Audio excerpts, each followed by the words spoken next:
Welcome to Game Soup. It's a game design podcast where we throw ideas in a pot and see what's cooking. I'm Chloe Montgomery and I'm joined by your cyberpunk. Kayla Dice. I'm trying to make the intro more RPG-like, Gamey. but yeah. Someone on their Kickstarter survey for Terminal, because I did all of the pledge management through Backakit, I just used the survey as a sort of feedback form to get some impressions about why people backed the game, and someone had an option of other was just I thought it looked more actually cyberpunk than cyberpunk, and I'm like, yeah, that makes sense. Doesn't feel like a hard benchmark to beat from what I know of the cyberpunk video game, but yeah, Keanu Reeves is there. How? So that's something linking your two games. Yeah, Keanu Reeves is in Cyberpunk, whereas the shadow of Keanu Reeves looms over the narrative of Terminal. Yeah. We all love Bill and Ted in Terminal. Was I going to say something? I think you were asking me how I've been, and it's been about 3 days since we last recorded, because we're trying to build up the backlog again. We're trying to rebuild. Yeah, we have the technology. Redesign, rebuild the backlog, so that we can get sick again. Have a week off, yeah. Yeah, to be fair, we've not actually ran into a problem without the backlog. We've not, the obvious problem would be one of us just can't record in a given week, and then instead of getting to push back, we have to take a break. But we've managed to not run into it, and now we're rebuilding it. Yeah, exactly. We've never missed an episode in 40 weeks of the friggin' podcast, so... Yeah, we took a Christmas break as the longest gap we've had, and that's very organised and normal for podcasts, so... What I'm saying is, we're pretty fucking good at this. It's been said. Yeah, pretty fucking good. Yeah. Do we want to go to... I had an idea of we do a public domain episode, but you seemed confused and not infused by that. Okay, just explain what you meant then. Well, what I meant was the idea of we look at some of the big heavy hitters of public domain stuff, and specifically we try and find ones who are this is a really big public domain thing that has not been done in an RPG much, and see if we can come up, what would the RPG of this be? Okay, so I'm looking up public domain books, I guess, or just characters. Yeah, books or characters, I think, are the good idea. We don't hugely want poetry. I think that's going to be too abstract. I think it's Dracula's in a lot of things. I feel yeah, Dracula's been done. Necessarily know. Yeah, I don't think you or I might have a novel take on a Dracula RPG. No, but I feel Winnie the Pooh remains paint kind the town of red, I guess. I mean, I did a sequel Winnie to the Dracula in Fear the Taste of Blood. Oh, well, there you go. Dracula 2, now available on that Wave Game House. Yeah. That's what you should call it, change the name. Dracula 2. I like the name of Fear the Taste of Blood because it is so meaningless. Because I was just it's about doing a sort of gory, hammer horror monster movie style. I don't want to give it... There's no singular character or anything in anything, so it's just Fear the Taste of Blood. It's slightly irony. Yeah. So, okay, you were saying Winnie the Pooh. What's the Winnie the Pooh game, then? Or The House of Pooh Corner? That's the question. It's the second novel and final one by Milne. Okay, so we get all of the A.A. Milne canon, I guess. Wow, that's weird to me in how... Because I know, Tigger isn't in the public domain, and Winnie the Pooh needs to look a little differently. I didn't realize, when was this published? Those developments came... 1928. Okay, but it says it's in the public domain, so... Yeah, it's 95 this book years introduced... But I think Tigger The House at Pooh Corner did introduce Tigger, so... Oh, fuck! It's because last year Winnie the Pooh went into the public domain, and then this year Tigger joined. Tigger's gone in, yeah. So I feel like you have a better handle on what a sort of all ages game would be. I'm thinking it's Wonder Home, but without the war lingering in the background. Yeah, maybe it's about growing up lingering in the background.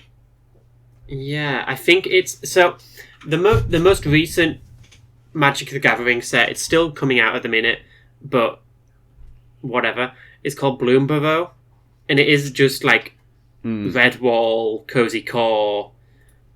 Like, what if mice had little houses and lived with frogs? And I think, like, and there's a mechanic about, oh, and you can pay an extra cost when you cast a spell to, like, get that spell's kid. And it's like a smaller version of that creature. It's quite cute. So you're imagining something like that? So I'm thinking, like, what is life like as one of these 1/1 creatures? Like, you are the son or whatever of the village chief, and your friend is, like, the daughter of the farmer who grows all the berries. And it's just like you're growing up in this town, and all the adults are kind of doing important things, and it's like, oh, we're fending off the big badgers and whatever, and like, all the adults are doing, like, Redwall shit. And you're just like, yeah, we're growing up. We're making pies. We're building tire swings. Yeah, that could be interesting. We are messing about with the bees who live in the field next door, because insects are the analogy for farm creatures in this world, ? Yeah. Do you know much about Winnie the Pooh? I know he's a bear with a little red shirt, but I don't think he had that red shirt in public domain versions of him. I think it was a Disney creation. I remember a rhyme about how to distinguish the public domain of the thing. It was saying, nude and, red and yellow, that's Mickey's fellow. You're inside a town. Kayla's frozen. I don't know if that means the podcast's over. We will see when her internet reconnects. Maybe she's making fun of me while I talk. Okay, I'm still recording on my... So it's called Scribble on a Tire Swing. Oh no, she's back. I'm back now. My recording still goes there, so that might be a nightmare for you to edit, sorry. I'm just going to have the two tracks play over each other and... Oh, that's so sorry. Don't do... I'm so sorry to the listeners if that is what Chloe has done. Mute me. Like, mute me during it. Just do a drop on mute or something. You figured out a whole game while I was gone, I assume. No, I was just making fun of you. What? I'm just saying, like, yeah. Like, there's probably just, like, blowing us out belonging. Yeah. And Kanga's there, I guess. Yeah, the thing I was going to say I do know about Winnie the Pooh is that, like, they are implicitly Christopher Robin's, like, imaginary friends, right? Or have I made that they're his, like, teddy bears or something. Yeah, so that's why I was like, Disney canon is it... or not, but... Ooh. And I'm just like, that's maybe an interesting Following the adventures thing. of an anthropomorphic teddy bear, yeah. Okay, cool. So maybe he's a not setting a bear. element is like...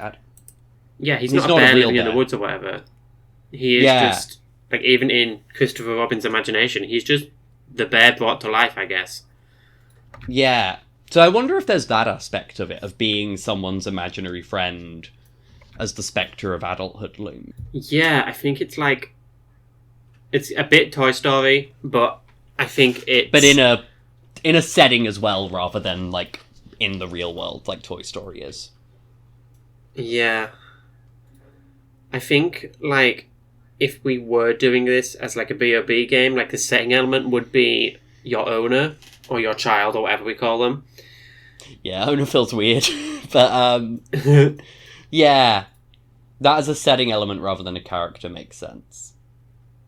And at the end of every session, or whatever, you, like, advance a track where they grow up. Like, maybe every adventure is set in, like, a different year of their life, or a month, or whatever. Yeah. That's interesting. Part of me is almost like, oh, maybe do something Yazeba-esque where you have, like...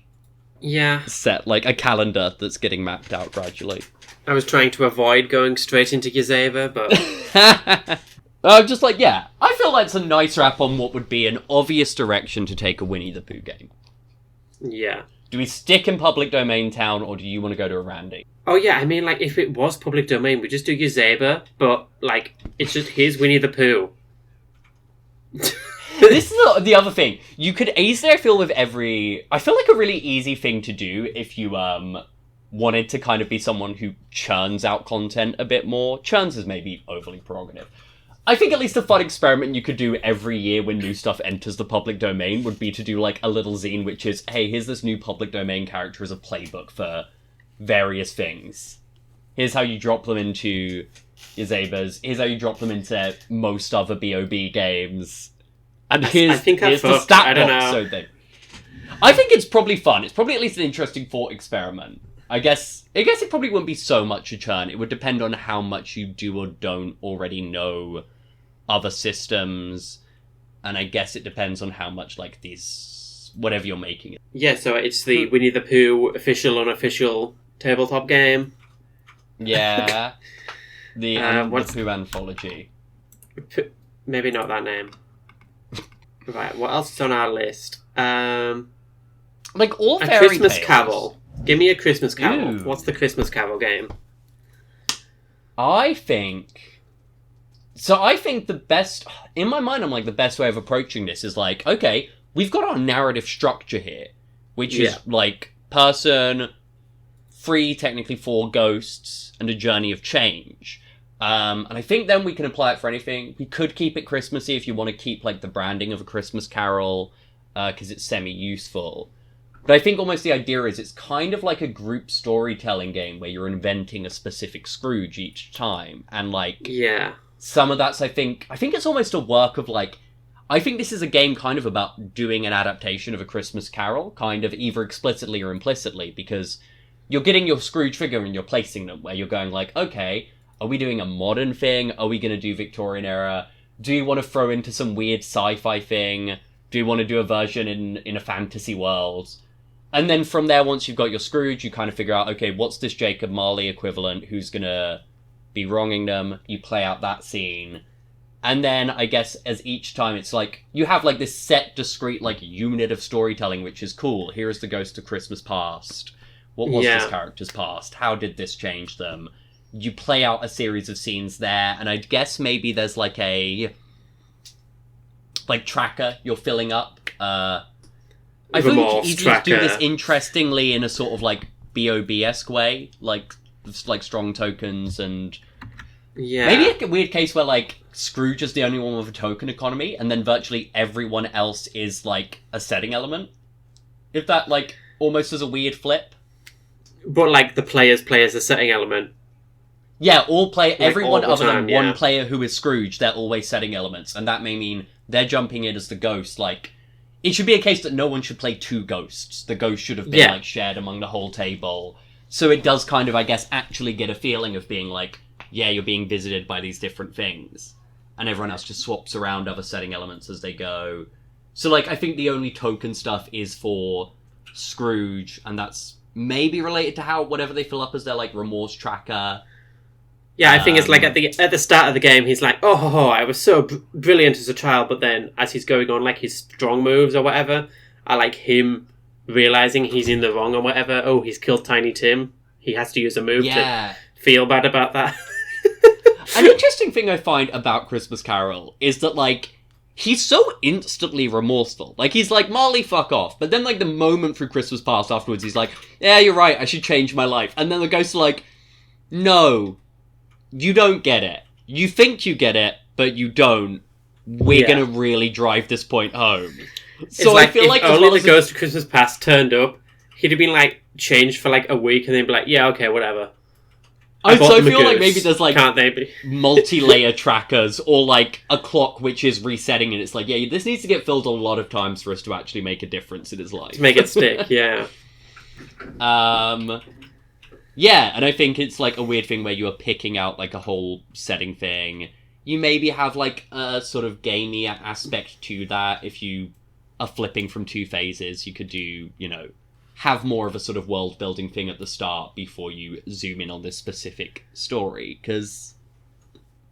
Yeah, it's, like, such a tight narrative, and I think using the narrative there is the base of how you're structuring your game. A fun one-shot game, I think. Yeah, I think depending on the size of your text, it could be 1 page, but... That is true, yeah. You could definitely do this as a 1-page game. You could probably also, not necessarily, like, pad it out, but, like, add a load of stuff that is useful, but is not necessarily, vital for it to be a working game, just stuff that, like, helps. The entire text of A Christmas Carol is in the back of the book. Things that legally you could do. Yeah. You could do that with any one of these public domain games. Yeah. It's like that one RPG that's like got the entire Voyager instruction manual in it. Yeah. But like I said, it's like you could go more in on, like, here are Scrooge's moves. You could go more in on, like, building a ghost. Yeah, building some scenes. Like, you're only allowed, like, 3 scenes in any time period, so, like, make them count. I definitely think, that is limited. Like, it's interesting. For this to be a game, all it takes is, like, a little bit of work. For this to be a book, or even, like, a meaty zine, that's then a lot of, like, back matter commentary and, like, discussion of play, which can be interesting. I'm aware it's a bit different than other things. Did you just call that A Christmas Carol? See, my head is like, it's called A Christmas Core Book. Christmas Core Book is good, yeah. But, like, A Christmas Carol, fix Scrooge or die. I don't know. Fix Scrooge or die. Okay, let's go for another one. We're on a roll here. Yeah. So, like, the sort of fairy tales, like your Little Mermaids, your stuff. Frankenstein's monster. I feel like that's been done. John Carter.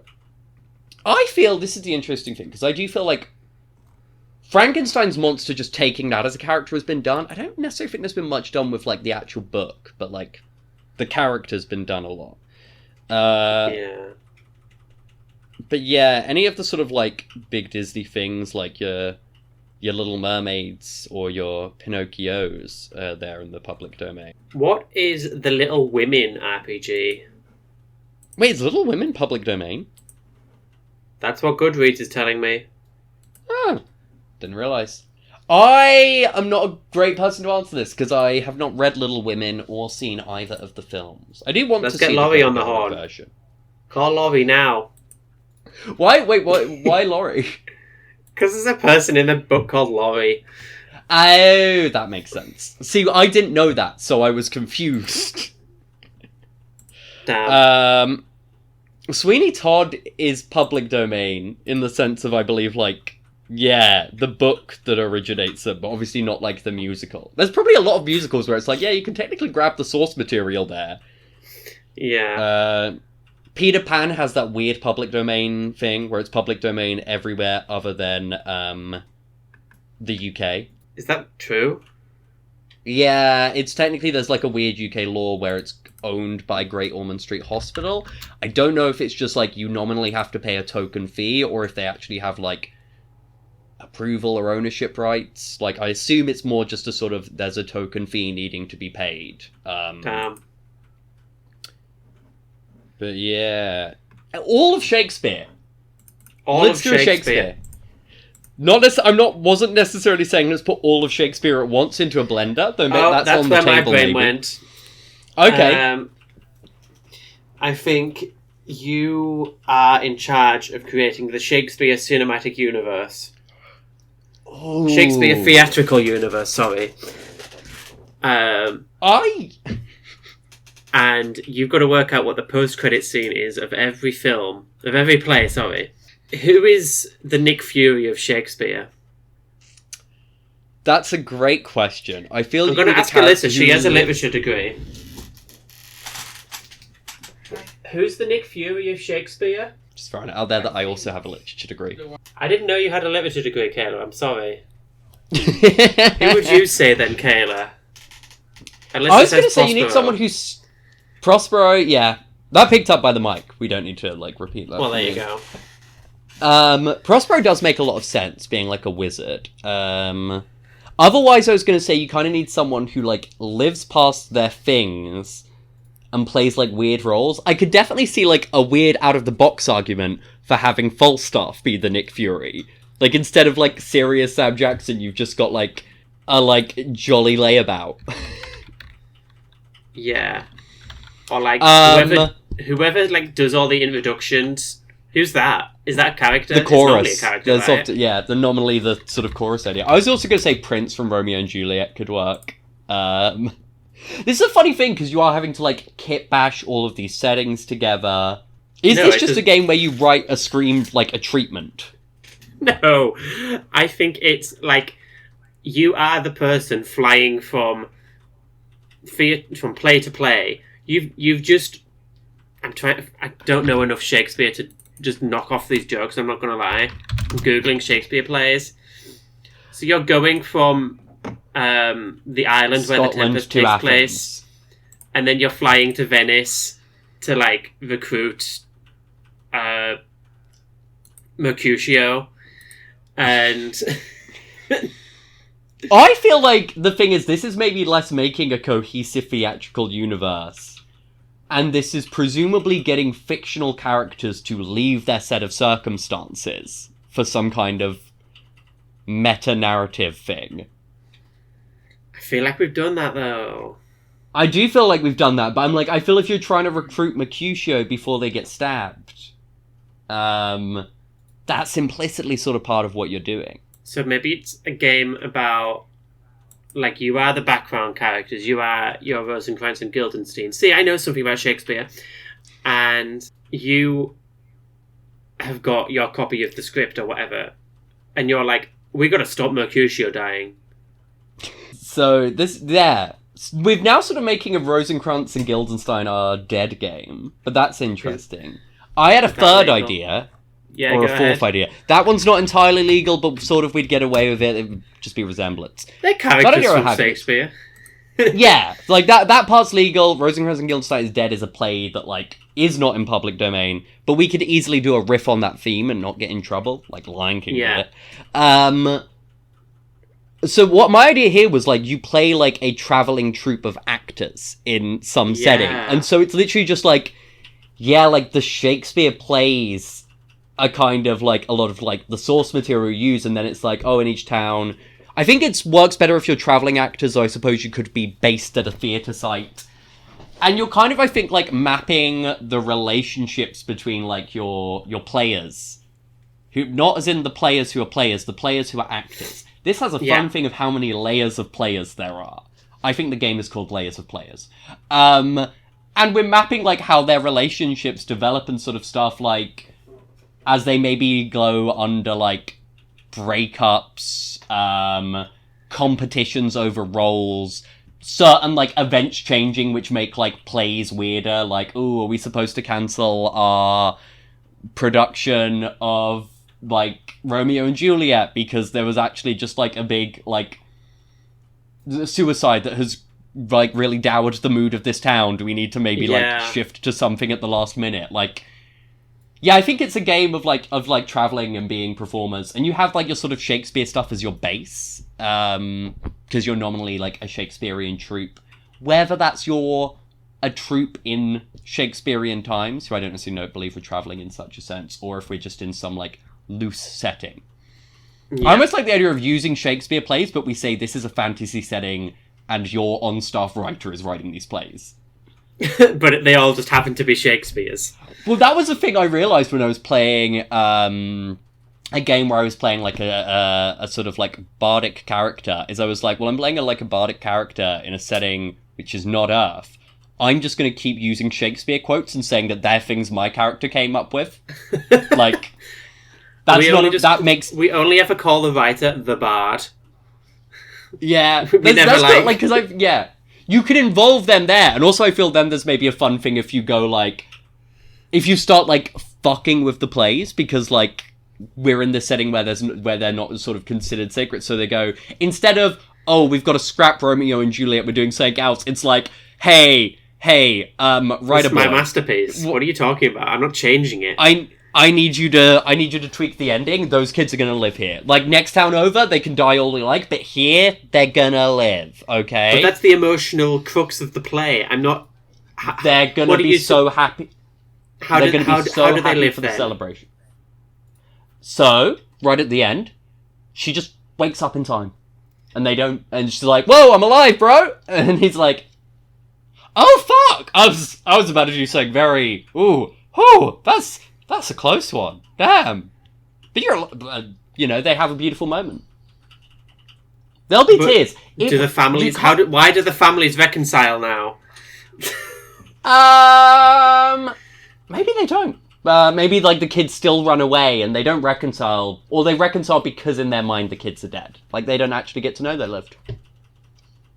Oh, so they think that the kids run away, but they think, oh, they've died and their bodies have disappeared.